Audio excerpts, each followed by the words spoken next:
अस्सलाम वालेकुम। आज हम स्टार्ट करते हैं एक्सरसाइज 1.3। एक्सरसाइज 1.3 में भी हमने सॉल्व करना है दी गई इक्वेशंस को। ठीक है, एक्सरसाइज 1.3 में हमारे पास टोटल 16 क्वेश्चंस हैं और इस एक्सरसाइज में 5 डिफरेंट टाइप्स ऑफ इक्वेशंस दी गई हैं जिनको हमने सॉल्व करना है। ठीक है, तो हमारे पास इसके पार्ट्स नहीं हैं, क्वेश्चंस ही हैं। टोटल 16 क्वेश्चंस हैं। फर्स्ट क्वेश्चन से स्टार्ट करते हैं। क्वेश्चन नंबर 1 में हमें क्या दिया गया है? 2x⁴ minus 11x⁴ plus 5 equal 0। हमने अभी तक जो है 2 ही एक्सरसाइजेस की हैं और हमने इसमें यही सीखा है कि क्वाड्रेटिक इक्वेशन क्या है, क्वाड्रेटिक इक्वेशंस को सॉल्व कैसे किया जाता है। उसके हमने 3 मेथड्स किए हैं, एक factorization, second completing square, third quadratic formula. ये तीनों मेथड से हम इक्वेशंस को सॉल्व करते हैं, लेकिन इक्वेशन जो है वो क्वाड्रेटिक ही होनी चाहिए। ठीक है, तो क्वेश्चन नंबर 1 और क्वेश्चन नंबर 2 दोनों ही सेम है जो हम आज के लेक्चर में करेंगे। ठीक है, ये फर्स्ट टाइप ऑफ इक्वेशन है कि क्या है, हम इसे कैसे रिड्यूस करके क्वाड्रेटिक बना के और इसे सॉल्व कर सकते हैं। देखिए, क्वाड्रेटिक इक्वेशंस को ही हम सॉल्व करना जानते हैं, ऐसी इक्वेशन को कैसे सॉल्व कर सकते हैं, क्योंकि ये क्वाड्रेटिक तो नहीं है। क्वाड्रेटिक इक्वेशन क्या होती है? जहां वेरिएबल की हायर पावर 2 होती है। देखिए, यहाँ वेरिएबल नहीं है, यहाँ वेरिएबल है x है और इसकी पावर है 2। आगे भी वेरिएबल x है और इसकी पावर है 4। तो सबसे बड़ी पावर कौन सी हुई? 4, मतलब हायर पावर 4 है।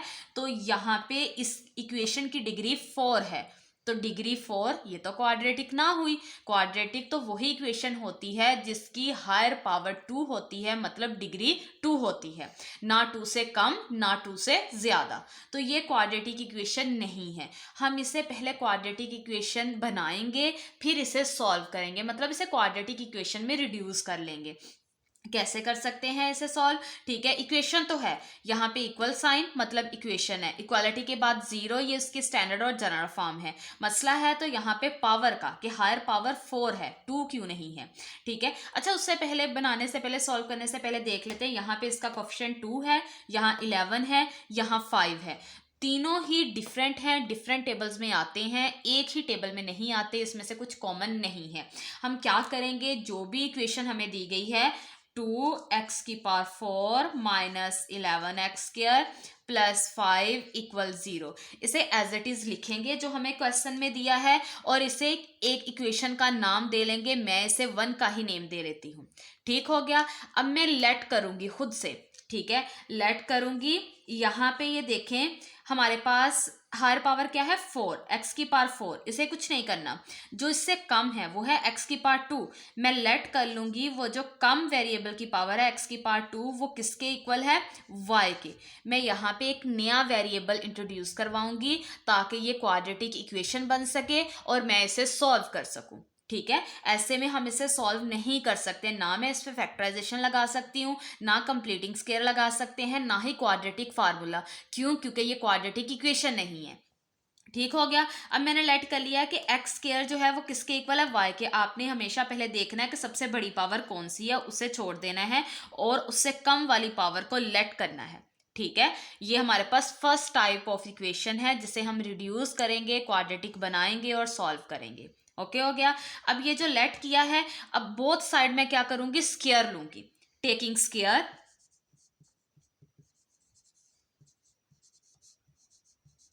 टेकिंग स्क्वायर, ये जो लेट किया है x² और इसका भी स्क्वायर कर लूंगी, इक्वल y है तो y का भी स्क्वायर कर लूंगी।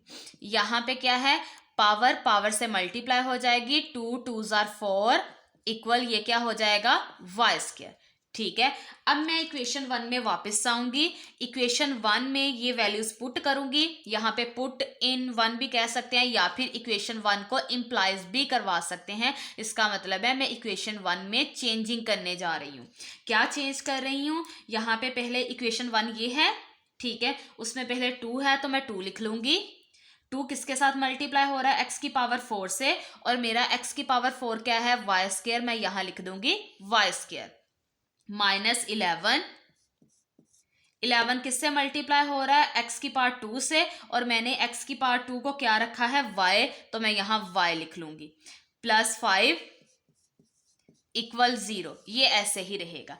ठीक है, अब ये देखें यहाँ पे इक्वल साइन, मतलब ये इक्वेशन है, इक्वालिटी के बाद 0, ये उसकी स्टैंडर्ड और जनरल फॉर्म है। यहाँ देखें कोई वेरिएबल नहीं है तो ये कांस्टेंट टर्म है, यहाँ वेरिएबल है y। मैं अपनी पिछली एक्सरसाइज 1.1 और 1.2 में ये चीज़ बड़े अच्छे से समझा चुकी हूँ, वेरिएबल क्या है। ठीक है, क्या क्या वेरिएबल हो सकते हैं।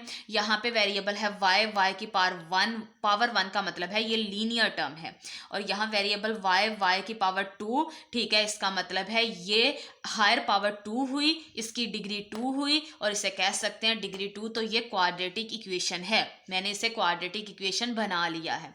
अब हमारी मर्जी है। देखिए एक्सरसाइज 1.1 में फिक्स किया था, ठीक है, फैक्टराइजेशन से, तो फैक्टराइजेशन ही कर रहे थे। फिर क्वेश्चन नंबर 3 में फिक्स किया था कंप्लीटिंग स्क्वायर से, तो कंप्लीटिंग स्क्वायर ही लगा रहे थे। फिर हमने एक्सरसाइज 1.2 की, उसमें फिक्स किया गया था कि सॉल्व करना है क्वाड्रेटिक फार्मूला से, तो मैंने सारे पार्ट्स पे क्वाड्रेटिक फार्मूला ही अप्लाई किया। यहाँ एक्सरसाइज 1.3 में कोई मेथड फिक्स नहीं है, यहाँ पे सॉल्व करने का बोला गया है इक्वेशंस को। तो ठीक है, आपकी मर्जी, आपको उन तीनों मेथड्स में से जौन सा मेथड ईजी लगा है आप वो यहाँ अप्लाई कर सकते हैं। फैक्टराइजेशन करनी है तो फैक्टराइजेशन कर लें, कंप्लीटिंग स्क्वायर करनी है तो कंप्लीटिंग स्क्वायर लगा लें, क्वाड्रेटिक फार्मूला लगाना है तो क्वाड्रेटिक फार्मूला यूज कर लें। ठीक है, आपकी मर्जी, जैसे जो आपको इजी लगा है। हम यहाँ पे फैक्टराइजेशन कर लेते हैं क्योंकि वो इजीली शॉर्ट वे में सॉल्व हो जाता है। फैक्टराइजेशन में क्या करते हैं, ये जो स्क्वायर वाली वैल्यू होती है उसे कांस्टेंट टर्म से मल्टीप्लाई करवाया जाता है। ठीक है, यहाँ पे हमारे पास पहले अपने लेक्चर्स में समझा चुकी हूँ, एक्सरसाइज 1.1 क्वेश्चन नंबर 2 में डिटेल से कैसे करते हैं फैक्टराइजेशन। ठीक है, यहाँ पे हमारे पास है 2, वो भी प्लस का, और यहाँ पे है 5, 2 5 जार 10। ठीक है, और साइन हमारे पास ये भी प्लस का, ये भी प्लस का, तो प्लस प्लस प्लस और वाई स्क्वायर साथ ही रहेगा। अब ये प्लस बता रहा है या तो दोनों माइनस की होंगी या दोनों प्लस की होंगी, क्योंकि minus minus plus, plus plus plus क्या होंगी। अब हमने इन दोनों को तो मल्टीप्लाई करके ये बना लिया, रह गई सेंटर वाली। सेंटर वाली को तोड़ना है दो टर्म्स में, ये है 1, इसे बनाना है तोड़ के 2। ठीक है, वो दो ऐसी वैल्यूज होंगी जो मल्टीप्लाई होके 10y स्क्वायर बनाएंगी और आपस में प्लस माइनस होके 11y बनाएंगी, वो भी माइनस का। ठीक है, अब मैंने यहाँ पे साइन डिसाइड किए हैं कि या तो दोनों माइनस की होंगी या दोनों प्लस की होंगी, तो हमें कैसे पता चलेगा, वो जिसको तोड़ना है उसका साइन बताएगा। 11y के साथ क्या है, माइनस, इसका मतलब वो दोनों टर्म्स जो होंगी वो माइनस की होंगी। ठीक हो गया। अब हमारे पास नेक्स्ट देख लें क्या आता है कि 10 की फैक्टराइजेशन कर लेते हैं। 10 कैसे होता है, 2 5 जार 10 या फिर 10 1 जार 10। अब देख लें, -2 -5 करेंगे ये तो हो जाएगा -7, -10 -1 करेंगे तो क्या हो जाएगा, -11। तो इसका मतलब है मैं इनको चूज करूंगी, और ब्रेक किसको करना है, y को, यहाँ पे y आ जाएगा। ठीक है, अगर किसी को यहाँ समझ ना आए तो मैंने फैक्टराइजेशन पहले ही एक्सरसाइज 1.1 अपनी लास्ट वीडियोस में ये बड़े अच्छे से फैक्टराइजेशन का मेथड समझाया है, तो वहां से डिटेल में समझ सकते हैं। ठीक है, तो अब हमारे पास क्या आ जाएगा, इसकी जगह -11y की जगह -10y -1y। ठीक हो गया। 2y स्क्वायर हमारे पास ऐसे ही रहेगा, और मैंने इसको ब्रेक करके बताया है क्या आ जाएगा, -10y एंड -1y।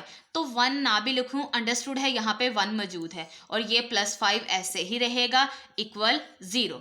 अब पहले दो में से हम कॉमन देख लेते हैं, 2 10 एक ही टेबल में आते हैं, वो है 2, इसमें से 2 कॉमन हो जाएगा। यहाँ पे है y की पावर 2, यहाँ पर है y की पावर 1, तो छोटी कौन सी है, y की पावर 1, तो वो कॉमन चली जाएगी। ठीक हो गया, ये 2 बाहर चला गया, यहाँ पे y की पावर 2 है, यहाँ 1 है, एक y बाहर चला गया, एक यहीं रह गया। -2 का टेबल पढ़ें तो 2 5 जार 10, और ये वाला y बाहर जा चुका है। नेक्स्ट है माइनस, तो माइनस आ जाएगा बाहर। ठीक है, और आगे देखें ये y है, ये 5 है, इसमें से कुछ कॉमन नहीं आता, तो हम लिख लेंगे यहाँ 1 कॉमन है। क्यों, माइनस तो बाहर ले लिया, माइनस इनके साइन चेंज कर देगा, ये y जो माइनस का था प्लस का हो जाएगा, +5 हो जाएगा -5 इक्वल 0। अब ये जो ब्रैकेट सेम है, देखिए ब्रैकेट सेम हो गई है, तो इसका मतलब हमारी फैक्टराइजेशन ठीक है। ये जो ब्रैकेट सेम है इसे एक बार लिख लेंगे।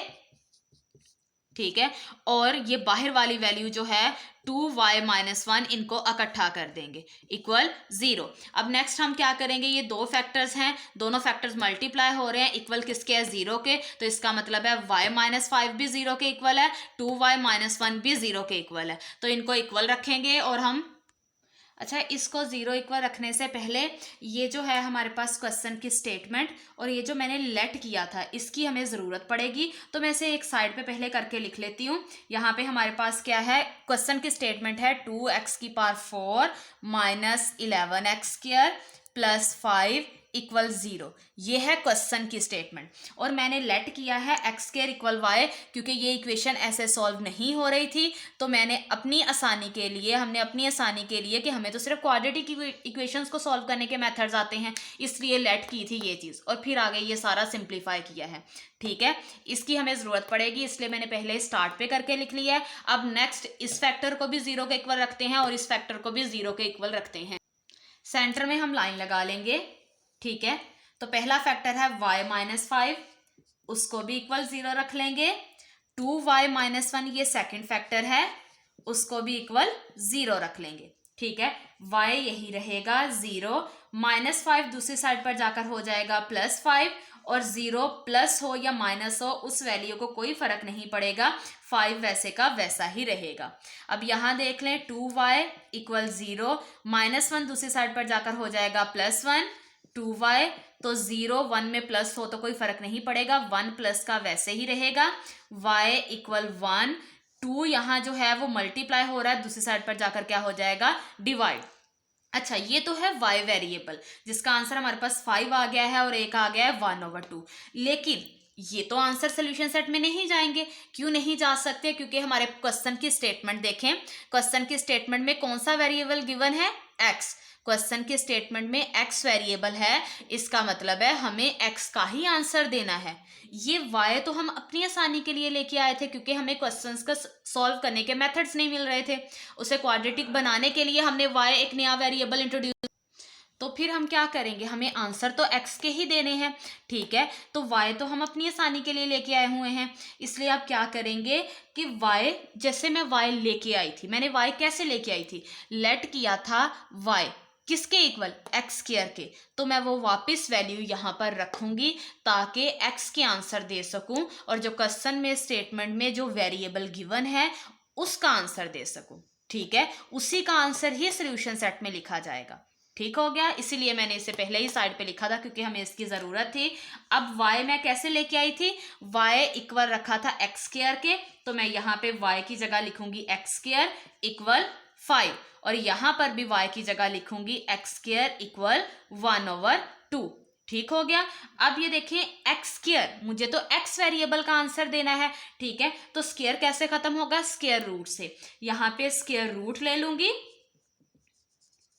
टेकिंग स्क्वायर रूट, x² यहाँ पर भी स्क्वायर रूट और 5 यहाँ पर भी स्क्वायर रूट। ये स्क्वायर रूट से कट के क्या आ जाएगा, x इक्वल, यहाँ पे स्क्वायर रूट से कटा है और तो दूसरी तरफ क्या आएगा, प्लस माइनस। 5 का स्क्वायर रूट सॉल्व नहीं होता क्योंकि 5 एक प्राइम नंबर है। ठीक है, प्राइम नंबर क्या होते हैं, जो अपने ही टेबल पर डिवाइड होते हैं, अपने ही टेबल में आते हैं, किसी और पर नहीं आते। 5 सिर्फ 5 के टेबल में आता है और किसी टेबल में नहीं आता। 5 एक प्राइम नंबर है, इसका स्क्वायर रूट सॉल्व नहीं होगा, ये ऐसे ही रहेगा। ठीक हो गया, हमारे पास एक x का आंसर आ चुका है। अब यहाँ पे भी देख लें, इधर भी स्क्वायर रूट लेना पड़ेगा क्योंकि ये तो है x² और मैंने वेरिएबल x का ही आंसर देना है। ठीक हो गया, यहाँ पे स्क्वायर रूट लेंगे, ये स्क्वायर रूट इक्वल 1/2, इसका भी स्क्वायर रूट, स्क्वायर रूट से कट जाएगा, इधर रह जाएगा x इक्वल, तो दूसरी तरफ क्या आएगा, प्लस माइनस 1 का स्क्वायर रूट, क्योंकि ये देखें हमारे पास न्यूमरेटर हमने ला पढ़ा हुआ है ना। ठीक है, ला पढ़ा है हमने कि a/b होल स्क्वायर रूट है, तो न्यूमरेटर पर अलग स्क्वायर रूट लगा लिया जाएगा, डिनोमिनेटर पर अलग स्क्वायर रूट लगा लिया जाएगा। ऐसे ही 1 का अलग स्क्वायर रूट, 2 का अलग स्क्वायर रूट, 1 का स्क्वायर रूट 1 ही होगा। ठीक है, और 2 एक प्राइम नंबर है, उसका स्क्वायर रूट सॉल्व नहीं होगा, तो 1 का स्क्वायर रूट हम यहाँ पे 1 ही लिख लेते हैं डायरेक्ट आंसर। ठीक है, क्योंकि 1/2 का स्क्वायर रूट है ना हमारे पास, ऐसे 1/2 स्क्वायर रूट है, हम इसे लिख सकते हैं 1 स्क्वायर रूट, 2 स्क्वायर रूट, 1 का स्क्वायर रूट 1 ही होगा और 2 का सॉल्व नहीं होगा, तो ये हमारे पास आ जाएगा 1/2 स्क्वायर रूट। हमारे पास क्या हो गया है, एक x का आंसर आ गया है प्लस माइनस 5 स्क्वायर रूट, और दूसरा आंसर आ गया है x equal plus minus 1/2 square root. ये हमारे पास वेरिएबल के आंसर आ गए हैं। ये वही वेरिएबल है जो क्वेश्चन की स्टेटमेंट में गिवन था। वेरिएबल x गिवन था, मैंने x के आंसर निकाल लिए हैं। सॉल्व करना था मतलब वेरिएबल का आंसर देना था, जो कि निकाल लिया है। और जब जब सॉल्व किया जाता है, वेरिएबल का आंसर निकाला जाता है, तब तब मस्ट है कि सोल्यूशन सेट राइट करना होता है। अब हम इसे सोल्यूशन सेट में राइट करेंगे। तो सोल्यूशन सेट हमारे पास क्या हो जाएगा, एक आंसर आया है प्लस माइनस 5 स्क्वायर रूट, दूसरा है प्लस माइनस 1/2 स्क्वायर रूट। दोनों में से जो मर्जी पहले लिख लें, कोई इश्यू नहीं है, ठीक है। दोनों ही सोल्यूशन सेट में लिखे जाएंगे। इसके साथ ही हमारे पास एक्सरसाइज 1.3 का क्वेश्चन नंबर 1 कंप्लीट सॉल्व हो गया है, ठीक है। नेक्स्ट है हमारे पास क्वेश्चन नंबर 2, ठीक है। वही वैसा ही क्वेश्चन है जैसा हमने क्वेश्चन नंबर 1 किया है, लेकिन थोड़ा सा एक स्टेप और हमें खुद करना पड़ेगा, ठीक है। स्टार्टिंग से ही थोड़ा सा डिफरेंट है, बाकी सारा सेम है, क्योंकि हमारे पास जो है ये भी फर्स्ट टाइप ऑफ इक्वेशन ही है, जिसे हम रिड्यूस करेंगे, क्वाड्रेटिक बनाएंगे, ठीक हो गया। अब यहाँ पे फर्स्ट और सेकंड सेम है, लेकिन मैंने बोला थोड़ा सा चेंज है। वो क्या चेंज है, फर्स्ट में हमारे पास क्या था, डायरेक्ट इक्वालिटी में 0 दिया हुआ था। सेकंड में इक्वालिटी में 0 नहीं है, मतलब उसकी स्टैंडर्ड और जनरल फॉर्म नहीं है, तो वो हम बना लेंगे। कैसे बनाएंगे, 2x की पावर 4 ऐसे ही रहेगा हमारे पास। राइट साइड पे हमारे पास क्या है, प्लस 9x स्क्वायर। मैं उसे लेफ्ट पे लेके आऊंगी तो साइन चेंज हो जाएगा, माइनस 9x स्क्वायर हो जाएगा। ये -4 लेफ्ट पे आके क्या हो जाएगा, +4 इक्वल, राइट से सारी टर्म्स लेफ्ट पे ले आई हूँ, तो इक्वल के बाद क्या हो जाएगा, 0। और हमारे पास मैं इसे क्या करूंगी, सेम ये हमारे पास क्वेश्चन नंबर 1 वाली एक फॉर्म बन गई है, ठीक है। यहाँ पे इक्वल साइन, तो मतलब ये इक्वेशन है, इक्वालिटी के बाद 0, तो ये उसकी स्टैंडर्ड फॉर्म है। यहाँ पे वेरिएबल कोई नहीं है, तो ये कॉन्स्टेंट टर्म है। यहाँ वेरिएबल x है और x की पावर 2 है, ठीक है। और यहाँ वेरिएबल x है और x की पावर 4 है, तो इक्वेशन में बड़ी पावर जो है वो 4 है। इसका मतलब है इसकी डिग्री 4 है। डिग्री 4 है तो ये क्वाड्रेटिक नहीं है। क्वाड्रेटिक बनाना है तभी उसे सॉल्व करेंगे। तो जैसे हमने क्वेश्चन नंबर 1 में किया वैसे ही करेंगे। इसे इक्वेशन 1 का नेम दे लेंगे, ठीक हो गया। और हम क्या करेंगे, क्वाड्रेटिक बनाएंगे। क्वाड्रेटिक बनाने के लिए एक नया वेरिएबल इंट्रोड्यूस करवाएंगे, जैसे क्वेश्चन नंबर 1 में किया है। लेट कर लूंगी मैं यहाँ पर कि मेरे पास वेरिएबल x है, उसकी पावर 4 है। यहाँ वेरिएबल x है, उसकी पावर 2 है। 4 और 2 में से छोटी पावर कौन सी है, ये 2 वाली। मैं इसी को लेट करूंगी कि ये जो x की पावर 2 है वो क्या है, वो y है, ठीक हो गया। अब मैं क्या करूंगी, इसका बोथ साइड स्क्वायर लूंगी। जो लेट किया है उसी का स्क्वायर लूंगी, टेकिंग स्क्वायर। तो ये x की पावर जो 2 है उसका स्क्वायर हो जाएगा इक्वल y, और ये इसका स्क्वायर हो जाएगा। ये x ऐसे ही रहेगा, पावर से मल्टीप्लाई होके 2 2 जार 4 इक्वल, और ये पावर जो है y पे चली जाएगी, हो जाएगा y स्क्वायर। अब मैं क्या करूंगी, इक्वेशन 1 में इनको पुट करूंगी, जो मैंने लेट किया और जो मैंने निकाला। जो लेट किया और जो निकाला है इसको इक्वेशन 1 में लेके जाऊंगी। इक्वेशन 1 एक नई बनेगी, वो चेंज हो जाएगी। तो वो कैसे चेंज होगी, ठीक है। यहाँ पे हमारे पास क्या है, 2 ऐसे ही रहेगा। 2 किससे मल्टीप्लाई हो रहा है, x की पावर 4 से। x की पावर 4 मैंने क्या ली है, y स्क्वायर, ठीक है। -9 ऐसे ही रहेगा। ये 9 किससे मल्टीप्लाई हो रहा है, x की पावर 2 से, और मैंने x की पावर 2 क्या ली है, y, वो यहाँ आ जाएगा। नेक्स्ट है +4 ऐसे ही रहेगा इक्वल 0, ये भी ऐसे ही रहेगा। अच्छा, एक और बात जो मैंने क्वेश्चन नंबर 1 को सॉल्व करने से पहले कहा था कि ये देखें, यहाँ पे कोफिशिएंट 2 है, यहाँ 9 है और यहाँ 4 है। 2 9 4, ये 2 और 4 तो एक टेबल में आते हैं, लेकिन हम कॉमन तो वो लेते हैं जिसमें ये तीनों आएंगे, जो सब में होगा।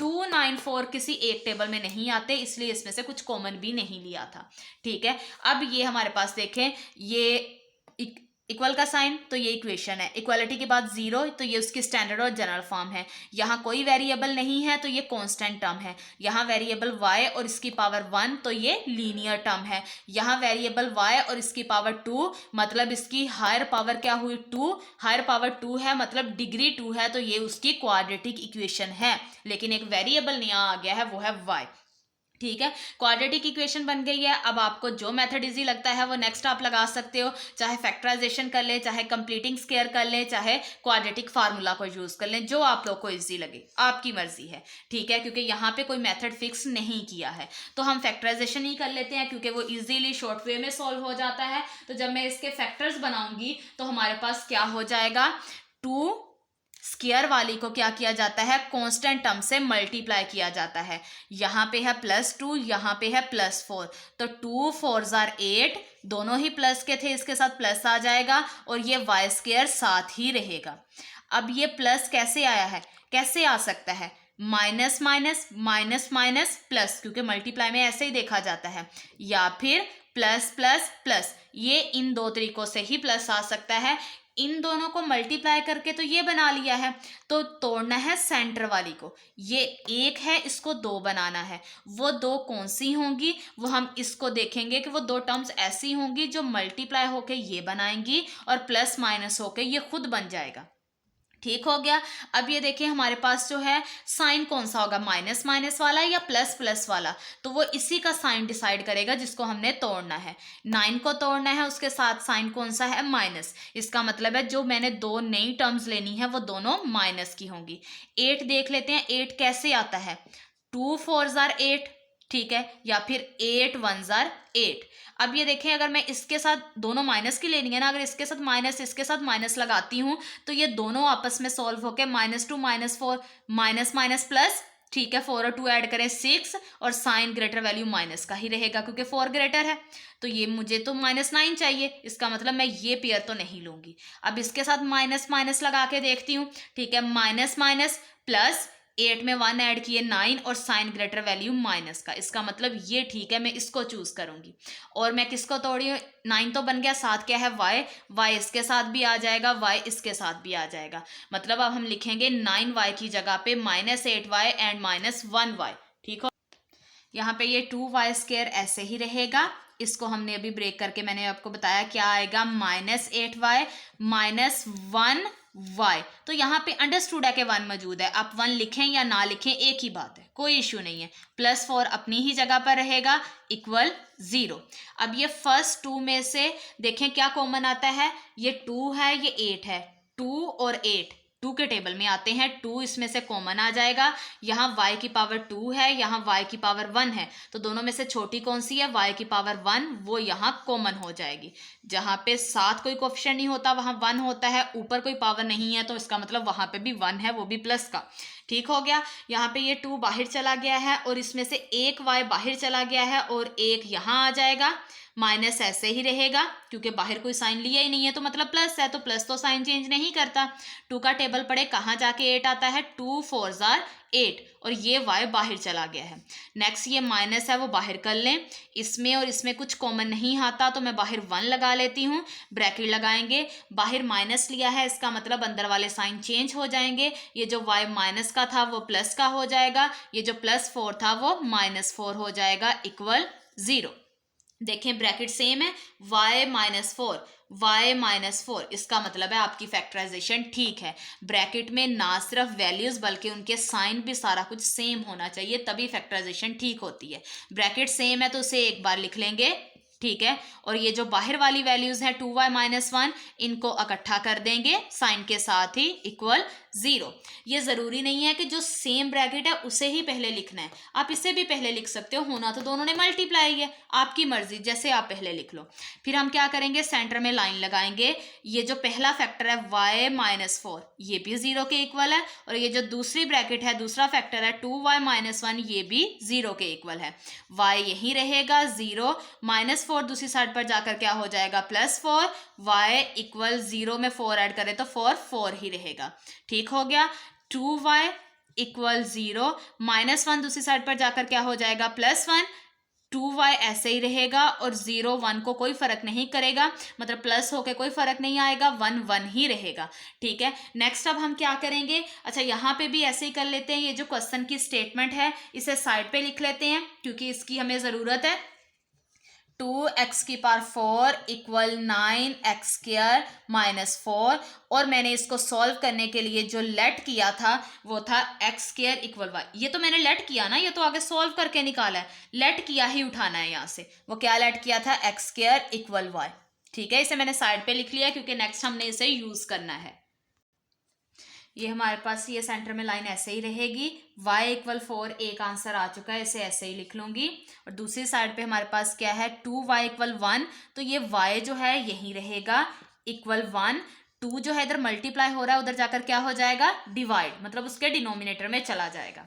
ठीक है, तो वैसे ही जैसे क्वेश्चन नंबर 1 में किया था कि यहाँ पे ये y के आंसर्स आए हैं, मैं इसे सोल्यूशन सेट में राइट नहीं कर सकती हूँ। क्यों नहीं कर सकती हूँ? क्योंकि ये मेरे क्वेश्चन की इक्वेशन का वेरिएबल नहीं है, ये y तो मैंने खुद लाया था। ठीक है, ताकि हमारा क्वेश्चन आसानी से सॉल्व हो सके। इस क्वेश्चन की स्टेटमेंट ये थी, इसमें वेरिएबल x गिवन है। ठीक है, तो मुझे x का ही आंसर निकालना है और उसी को ही सोल्यूशन सेट में राइट करना है। ये तो हमने अपनी आसानी के लिए सारा काम किया था, इसको तो हमें सॉल्व करने का मेथड ही नहीं समझ आ रहा था कि कैसे करें। कोई मेथड ही नहीं था इस इक्वेशन को सॉल्व करने का। हमारे पास तो इक्वेशन क्वाड्रेटिक को ही सॉल्व करने के मेथड्स हैं, इसलिए हमने ये नया वेरिएबल इंट्रोड्यूस करवाया था। अब क्या करेंगे? जैसे मैं y लेके आई थी वैसे ही उसको खत्म करूंगी। y मैं कैसे लेके आई थी? y किसके इक्वल रखा था? x² के। तो अब y की जगह रख दूंगी x² इक्वल 4। यहाँ पे भी y की जगह क्या रख दूंगी? x² equal 1/2। आंसर मुझे x का ही देना है, तो स्क्वायर खत्म करने के लिए क्या किया जाता है? स्क्वायर रूट लिया जाता है। ठीक है, यहाँ पर भी स्क्वायर रूट ले देंगे और इधर भी स्क्वायर रूट ले लेंगे। ठीक है, अब ये देखिए x² और इसका ये स्क्वायर रूट इक्वल 4 और इसका ये स्क्वायर रूट, ये स्क्वायर रूट से कट के आ जाएगा x इक्वल, जब स्क्वायर रूट से कट जाएगा तो दूसरी तरफ क्या आएगा? Plus minus. अच्छा, ये प्लस माइनस कब आता है? जहां पे वेरिएबल होता है और वेरिएबल का स्क्वायर रूट से कटता है, तभी दूसरी तरफ प्लस माइनस आता है। 4 का स्क्वायर रूट क्या है? आप कैलकुलेटर पे भी डायरेक्ट लिख के देख सकते हैं, या फिर 4 का स्क्वायर रूट हमें वैसे भी सॉल्व करना आता है। 4 क्या होता है? 2 2s are 4 लिख सकते हैं, 2 की पावर 2। ठीक है, और इसका स्क्वायर रूट कर देते हैं, ये स्क्वायर रूट से कट के आ जाएगा 2। यहाँ पे x का आंसर आ गया हमारे पास 2, वो भी प्लस माइनस में। इसका भी स्क्वायर रूट ले लेते हैं बोथ साइड। ये तो सेम हमारे पास क्वेश्चन नंबर 1 का ही एक सोल्यूशन आ रहा है, स्क्वायर रूट से कट जाएगा, x ऐसे ही रहेगा। देखिए, वेरिएबल का स्क्वायर रूट से कटा है तो दूसरी तरफ आएगा प्लस माइनस। सेम वैसे ही जैसे मैंने क्वेश्चन नंबर 1 में अभी सॉल्व किया है, 1 का स्क्वायर रूट 1 ही रहेगा, 2 का स्क्वायर रूट सॉल्व नहीं होगा, वो उसके ऊपर आ जाएगा। ठीक है, अब यहाँ पे हमारे पास क्या है?